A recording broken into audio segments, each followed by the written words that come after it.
Do these first before you start marketing on Twitter. Before you even seriously think of starting on Twitter, do these first. If you set up a website, you should have been doing these already. Just in case you are unclear on the concept or just in case you did things out of order, here are the things that you should do before you even think of marketing on Twitter. Pick your niche. It's really important to understand that if you want to be successful on the internet, you must have a laser focus on how you're going to make money. A lot of people are clueless regarding this. In fact, a lot of them think that they just need to buy a system that somebody else has built and they will make money. What they're really saying to themselves is they're too lazy to think through their online business.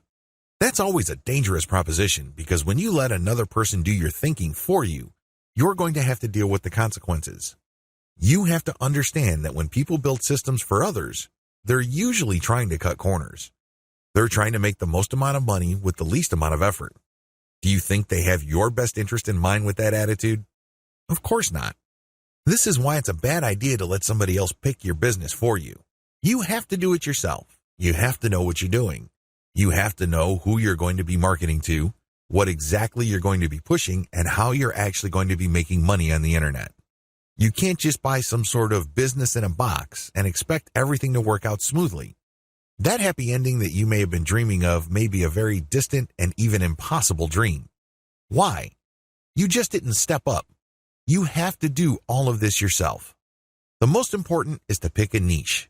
A niche is a subject matter category or some sort of category for whatever collection of needs you are trying to address. What kind of problems do the products you are promoting or the website you are building address? Pick that niche.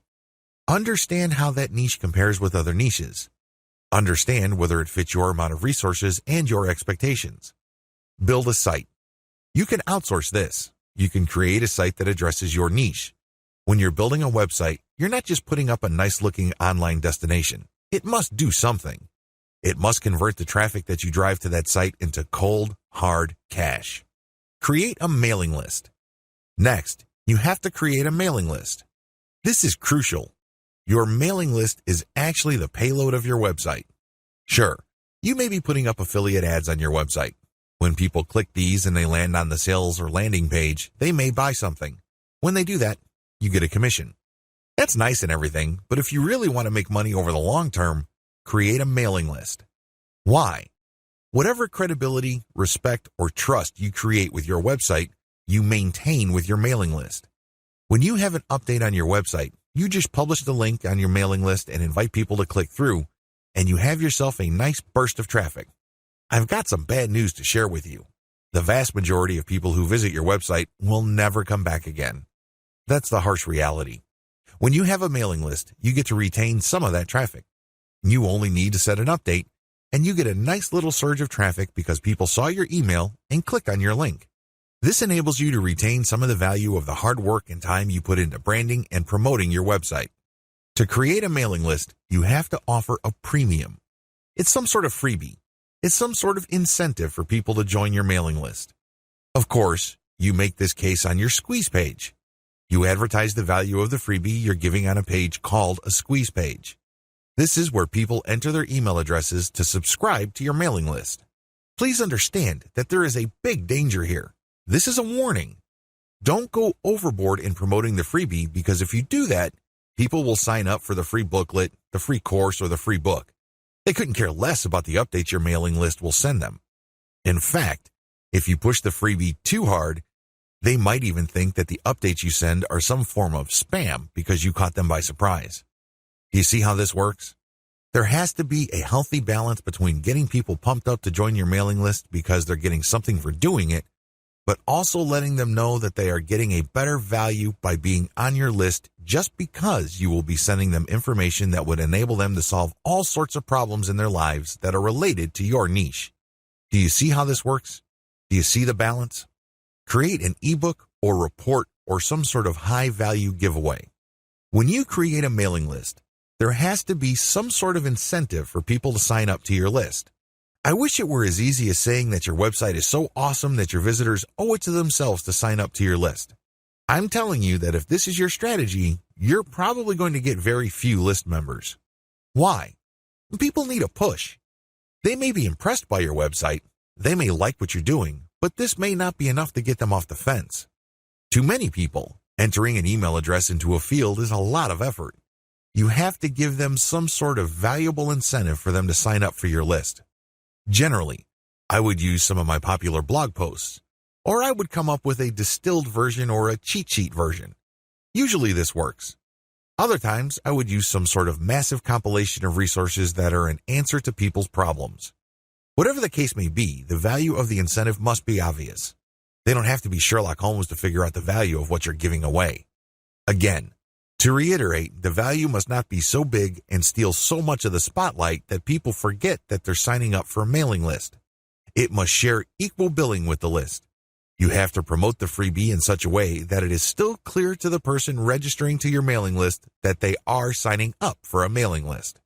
Find top-notch content in your niche. Once you've set up a website and a mailing list, the next step on your journey to marketing your website and mailing list on Twitter is content. It's easy to get tempted and think that you're some sort of niche genius. You get all excited about a hot idea or a hot blog post topic, so you write a blog article. You put in the time, effort, and energy to do that, but what happens? 9 times out of 10, that content doesn't work. For whatever reason, people do not seek it out. You don't get traffic with it. You're not alone when this happens. The idea of build it and they will come is a dead end. Thankfully, there's a shortcut. Focus on content in your niche that already works. Look at the social media accounts of influential people or companies in your niche. Look at the content they're sharing. Pay attention to how many social signals they get. Do they get a lot of retweets, likes, favorites? Do they get shared a lot on Facebook? Using this objective social signal information, select their best content and reverse engineer it. Reverse engineering top-shelf niche content. Now that you have a clear understanding of what's hot and what's not in your niche, the next step is to reverse engineer your competitors' best content. How do you do this? First of all, you just focus on their topic. If they're talking about a certain personality in your niche, then talk about that person, because obviously the fact that they're getting all this attention from your niche audience means people are truly interested in that personality. However, don't stop there. Come up with something new. Maybe interview that person directly, or maybe take some sort of controversial angle. Maybe you can give more complete information. Whatever the case may be, come up with content that is obviously superior. This is what's going to make your tweets more popular. This is what will speed your branding efforts up. I'm sorry, but if you're just going to offer the same content that everybody in your niche is already offering, there's really no reason the people you're reaching out to should follow you. Think about it. If they think that you're giving them the same stuff as other sites, why go to you? They can easily have gone to those other sites. Draw their attention based on familiar themes. Keep their attention by doing something a bit different. It doesn't have to be much. You don't have to be a hero. You don't have to go overboard. But it has to be different enough. Unfortunately, this is one of those things that you will have to figure out firsthand. You would have to do it through trial and error. You have to learn through trial and error. Set up consistent social media accounts.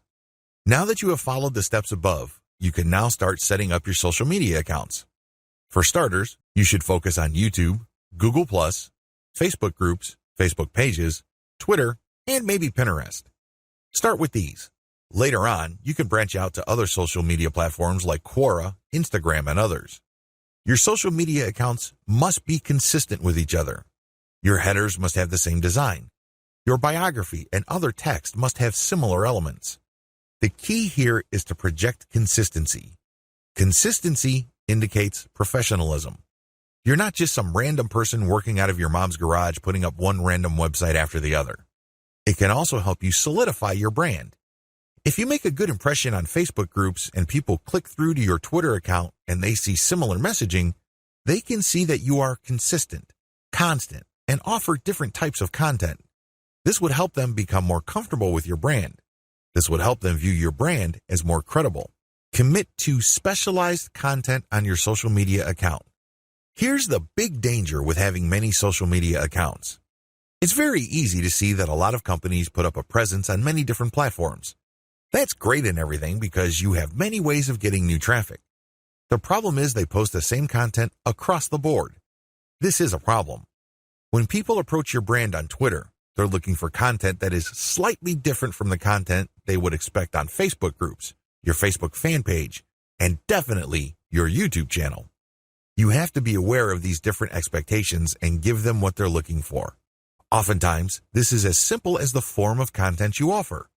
Obviously, when you're on YouTube, it would suck if you just offer blank videos of somebody reading your articles. That's not going to work. At least bother to use slideshows with the article. Preferably, you should have some sort of video spokesperson who speaks directly to the people during the video. Each platform's content must maximize the format requirements of that specific platform.